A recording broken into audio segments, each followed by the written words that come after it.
Jesus continued, "There was a man who had 2 sons. The younger one said to his father, 'Father, give me my share of the estate.' So he divided his property between them. Not long after that, the younger son got together all he had, set off for a distant country, and there squandered his wealth in wild living. After he had spent everything, there was a severe famine in that whole country, and he began to be in need. So he went and hired himself out to be a citizen of that country, who sent him to his fields to feed pigs. He longed to fill his stomach with the pods that the pigs were eating, but no one gave him anything. When he came to his senses, he said, 'How many of my father's hired servants have food to spare, and here I am starving to death? I will set out and go back to my father and say to him, Father, I have sinned against heaven and against you. I am no longer worthy to be called your son. Make me like one of your hired servants.' So he got up and went to his father. But while he was still a long way off, his father saw him, and he was filled with compassion for him. He ran to his son, threw his arms around him, and kissed him. The son said to him, 'Father, I have sinned against heaven and against you. I am no longer worthy to be called your son.' But the father said to his servants, 'Quick, bring the best robe and put it on him. Put a ring on his finger and sandals on his feet. Bring the fattened calf and kill it. Let's have a feast and celebrate. For this son of mine was dead and is alive again. He was lost and is found.' So they began to celebrate. Meanwhile, the older son was in the field. When he came near the house, he heard music and dancing. So he called one of the servants and asked him what was going on. 'Your brother has come,' he replied, 'and your father has killed the fattened calf because he has him back safe and sound.' The older brother became angry and refused to go in. So his father went out and pleaded with him. But he answered his father, 'Look, all these years I have been slaving for you and never disobeyed your orders. Yet you never gave me even a young goat so I could celebrate with my friends. But when this son of yours, who has squandered your property with prostitutes, comes home, you kill the fattened calf for him.' 'My son,' the father said, 'you are always with me, and everything I have is yours. But we had to celebrate and be glad, because this brother of yours was dead and is alive again. He was lost and is found.'" And the Old Testament reading. David asked, "Is there anyone still left in the house of Saul to whom I can show kindness for Jonathan's sake?" Now there was a servant of Saul's household named Ziba. They summoned him to appear before David, and the king said to him, "Are you Ziba? At your service," he replied. The king asked, "Is there no one still alive from the house of Saul to whom I can show God's kindness?" Ziba answered the king, "There is still a son of Jonathan. He is lame in both feet." "Where is he?" the king asked. Ziba answered, "He is at the house of Machir, son of Amiel, in Lo-debar." So King David had him brought from Lo-debar, from the house of Machir, son of Amiel. When Mephibosheth, son of Jonathan, the son of Saul, came to David, he bowed down to pay him honor. David said, "Mephibosheth, at your service," he replied. "Don't be afraid," David said to him, "for I will surely show you kindness for the sake of your father Jonathan. I will restore to you all the land that belonged to your grandfather Saul, and you will always eat at my table." Mephibosheth bowed down and said, "What is your servant that you should notice a dead dog like me?" Then the king summoned Ziba, Saul's steward, and said to him, "I have given your master's grandson everything that belonged to Saul and his family. You and your sons and your servants are to farm the land for him and bring in the crops, so that your master's grandson may be provided for. And Mephibosheth, grandson of your master, will always eat at my table." Now Ziba had 15 sons and 20 servants.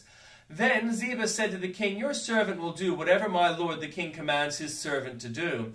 So Mephibosheth ate at David's table like one of the king's sons. Mephibosheth had a young son named Micah, and all the members of Ziba's household were servants of Mephibosheth. And Mephibosheth lived in Jerusalem because he always ate at the king's table. He was lame in both feet. In the course of time, the king of the Ammonites died, and his son Hanun succeeded him as king. David thought, "I will show kindness to Hanun, son of Nahash, just as his father showed kindness to me." So David sent a delegation to express his sympathy to Hanun concerning his father. When David's men came to the land of the Ammonites, the Ammonite commander said to Hanun their lord, "Do you think David is honoring your father by sending envoys to you to express sympathy? Hasn't David sent them to you only to explore the city and to spy it out and overthrow it?" So Hanun seized David's envoys, shaved off half of each man's beard, cut off their garments at the buttocks, and sent them away. When David was told about this, he sent messengers to meet the men, for they were greatly humiliated. The king said, "Stay at Jericho till your beards have grown, and then come back." When the Ammonites realized that they had become obnoxious to David, they hired 20,000 Aramean foot soldiers from Beth Roboth and Zobah, as well as the king of Makkah with 1,000 men, and also 12,000 men from Tob. On hearing this, David sent Joab out with the entire army of fighting men. The Ammonites came out and drew up in battle formation at the entrance of their gate, while the Arameans of Zobah and Rehob and the men of Tob and Makkah were by themselves in the open country. Joab saw that there were battle lines in front of him and behind him, so he selected some of the best troops in Israel and deployed them against the Arameans. He put the rest of the men under the command of Abishai, his brother, and deployed them against the Ammonites. Joab said, "If the Arameans are too strong for me, then you are to come to my rescue. But if the Ammonites are too strong for you, then I will come to rescue you. Be strong and let us fight bravely, for our people in the cities of our God. The Lord will do what is good in his sight." When Joab and the troops with him advanced to fight the Arameans, they fled before him. When the Ammonites realized that the Arameans were fleeing, they fled before Abishai and went inside the city. So Joab returned from fighting the Ammonites and came to Jerusalem. After the Arameans saw that they had been routed by Israel, they regrouped. Hadadezer had Arameans brought from beyond the Euphrates River, and they went to Helam, with Shobak, the commander of Hadadezer's army, leading them. When David was told of this, he gathered all Israel, crossed the Jordan, and went to Helam. The Arameans formed their battle lines to meet David and fought against him. But they fled before Israel, and David killed 700 of their charioteers and 40,000 of their foot soldiers. He also struck down Shobak, the commander of their armies, and he died there. When all the kings who were vassals of Hadadezer saw that they had been routed by Israel, they made peace with the Israelites and became subject to them. So the Arameans were afraid to help the Ammonites anymore. In the spring, at the time when kings go off to war, David sent Joab out with the king's men and the whole Israelite army. They destroyed the Ammonites and besieged Rabbath, but David remained in Jerusalem. One evening, David got up from his bed and walked around on the roof of the palace.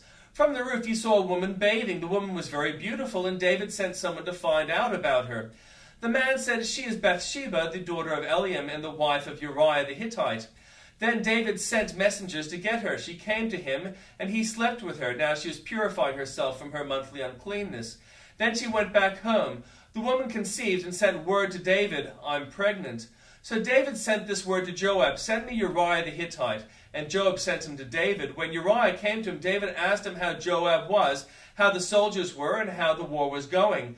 When David said to Uriah, "Go down to your house and wash your feet." So Uriah left the palace, and a gift from the king was sent after him. But Uriah slept at the entrance to the palace with all his master's servants and did not go into his house. David was told Uriah did not go home, so he asked Uriah, "Haven't you just come from a military campaign? Why didn't you go home?" Uriah said to David, "The ark in Israel and Judah are stayed in tents, and my commander Joab and my lord's men are camped in the open country. How could I go to my house and to eat and drink and make love to my wife? As surely as you live, I will not do such a thing." Then David said to him, "Stay here one more day, and tomorrow I will send you back." So Uriah remained in Jerusalem that day and the next. At David's invitation he ate and drank with him, and David made him drunk. But in the evening Uriah went out to sleep on his mat among his master's servants. He did not go home. In the morning David wrote a letter to Joab and sent it to Uriah. In it he wrote, "Put Uriah out in front where the fighting is fiercest, then withdraw from him so he will be struck down and die." So while Joab had the city under siege, he put Uriah at a place where he knew the strongest defenders were. When the men of the city came out and fought against Joab, some of the men in David's army fell. Moreover, Uriah the Hittite died. Joab sent David a full account of the battle. He instructed the messenger, "When you have finished giving the king this account of the battle, the king's anger may flare up, and he may ask you, 'Why did you get so close to the city to fight? Didn't you know that they would shoot arrows from the wall? Who killed Abimelech son of Jerubbesheth?